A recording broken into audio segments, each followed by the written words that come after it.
Friends, welcome to aaminas today நம்ம சேனலில் கொண்டக்கடலை வச்சு ஒரு சூப்பரான கிரேவி ரெசிபி தான் ஃப்ரெண்ட்ஸ் பண்ண போகிறோம். இந்த கொண்டக்கடலை கிரேவி வந்து சப்பாத்தி ரைஸ்க்குள்ளே வச்சு சாப்பிட்றதுக்கு ரொம்ப அருமையாக இருக்கும். கொண்டக்கடலை நம்ம உடம்புக்கு ரொம்ப நல்லது. கொண்டக்கடலை கிரேவி ரொம்ப ஈஸியாகவும் டேஸ்ட்டாகவும் எப்படி செய்யலாம் வீடியோவில் பார்க்கலாம். வீடியோக்குள்ளே போகிற பண்ணி எங்கள் சேனல் இது வரைக்கும் சப்ஸ்கிரைப் பண்ணுங்கள். பக்கத்துக்கு பெல் ஐக்கான் பண்ணி கிளிக் பண்ணுங்கள். அப்போ தான் நாங்கள் போடுற புது வீடியோக்கள் உடனுக்குள்ளே உங்களுக்கு நோட்டிஃபிகேஷன் வந்து சேரும். கொண்டக்கடலை கிரேவி பண்ணுறதுக்கு ஒரு 200 கிராம் கொண்டக்கடலை நைட்டே தண்ணியில் ஊற போட்டு தண்ணி இல்லாமல் எடுத்து வச்சுருக்கேன்.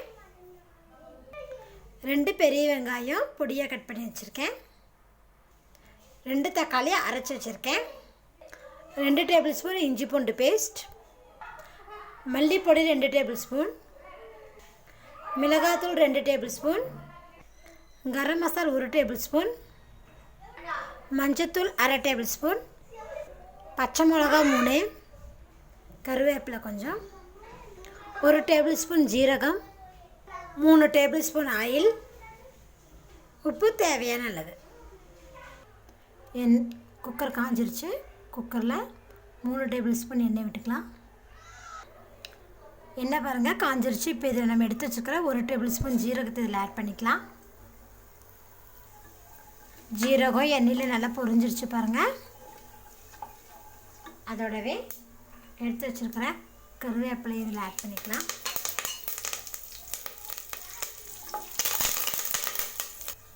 கருவேப்பிலையும் வதங்கிடுச்சு. இப்போ நம்ம எடுத்து வச்சுக்கிற 3 பச்சை மிளகா அதில் ஆட் பண்ணிடுங்க. ஆட் பண்ணி பச்சை மிளகா பொரிஞ்சிடும்.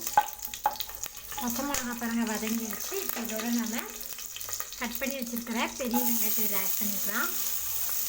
ஆட் பண்ணிவிட்டு வெங்காயத்தை வதக்கி விட்டுடலாம். அப்போது வெங்காயம் வதங்கும் போதே கொஞ்சமாக உப்பு ஆட் பண்ணிக்கோங்க. இப்போ வெங்காயம் சீக்கிரம் வதங்கிடும். வெங்காயம் பாருங்கள் வதங்கிடுச்சு. இந்த அளவுக்கு வெங்காயத்தை பொன்னிறமாக வதக்கிக்கோங்க. இப்போ இதோடு நம்ம எடுத்து வச்சுருக்கிற இஞ்சி பூண்டு பேஸ்ட் இதில் ஆட் பண்ணிக்கலாம்.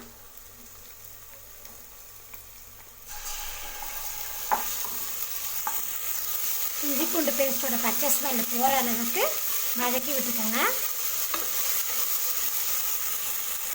பாருங்கள் இஞ்சி பூண்டோட பேஸ்ட்டோட பச்சை ஸ்மெல் போகிற அளவுக்கு நல்லா வதக்கியாச்சு. இப்போ இதில் நம்ம தக்காளி ஆட் பண்ணிக்கலாம். 2 தக்காளி பேஸ்ட்டாக அரைச்சி வச்சுருக்கேன். இதில் ஆட் பண்ணிக்கோங்க. ஏன்னா நம்ம கிரேவி தானே பண்ணுறோம், அதனால் கொஞ்சம் திக்னஸ்க்காக தக்காளி இந்த மாதிரி அரைச்சி ஊற்றினீங்கன்னா ரொம்ப நல்லாயிருக்கும். தக்காளியோடவே நம்ம மசாலா பொடியுமே ஆட் பண்ணிடலாம். மிளகாய்த்தூள், மஞ்சத்தூள், கரம் மசாலா, மல்லிப்பொடி. இப்போ இதெல்லாத்தையும் நல்லா மிக்ஸ் பண்ணி விட்டுடலாம். நாங்கள் பச்சை மிளகா நம்ம ஆட் பண்ணியிருக்கோம். அதனால் நீங்கள் மிளகாத்தூள் உங்களுக்கு எப்படி காரமோ அதுக்கு தகுந்தபடி நீங்கள் கூட்டவோ குறைக்கவோ செஞ்சிடலாம். நாங்கள் மிளகா பொடி தக்காளி எல்லாத்தையும் சேர்த்து நல்லா வதக்கியாச்சு. இப்போ ஒரு நிமிஷம் நம்ம மூடி போட்டு வச்சிடலாம். ஃப்ளேம் வந்து மீடியம் ஃப்ளேமில் வைங்க. 1 நிமிஷம் ஆகிடுச்சு. இப்போ மூடி ஓப்பன் பண்ணி பார்க்கலாம். பாருங்கள் தக்காளியும் மசாலா பொடியும் நல்லா வதங்கியிருக்கு பாருங்கள்.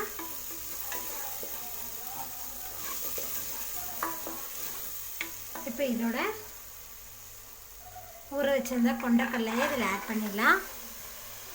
ஆட் பண்ணிவிட்டு உப்பும் போட்டுக்கலாம். போட்டுட்டு இதை நல்லா கிளறி விட்டுருங்க மசாலாவோட. நல்லா இந்த மசாலா நல்லா கொண்டக்கடலை செய்கிற மாதிரி நல்லா வதக்கி விட்டுறணும்.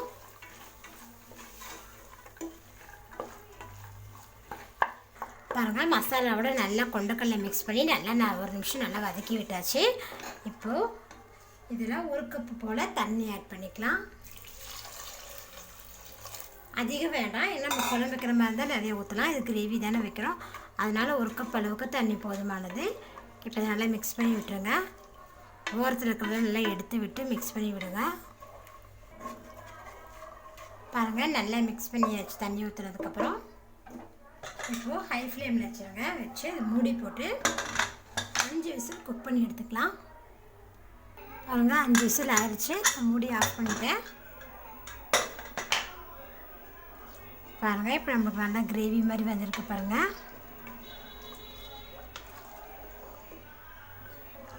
ஓப்பன்லேயே ஒரு 2 நிமிஷம் நம்ம குக் பண்ணிக்கலாம்.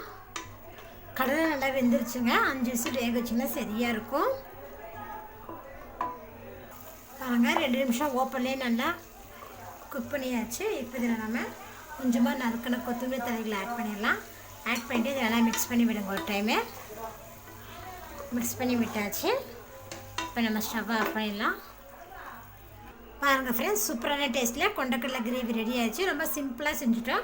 நீங்களும் இந்த ரெசிபி செஞ்சு பாருங்கள். இந்த ரெசிபி வந்து சப்பாத்திக்கெலாம் ரொம்ப நல்லாயிருக்கும், சாதத்தோட வச்சு சாப்பிட்றதுக்கு ரொம்ப நல்லாயிருக்கும்.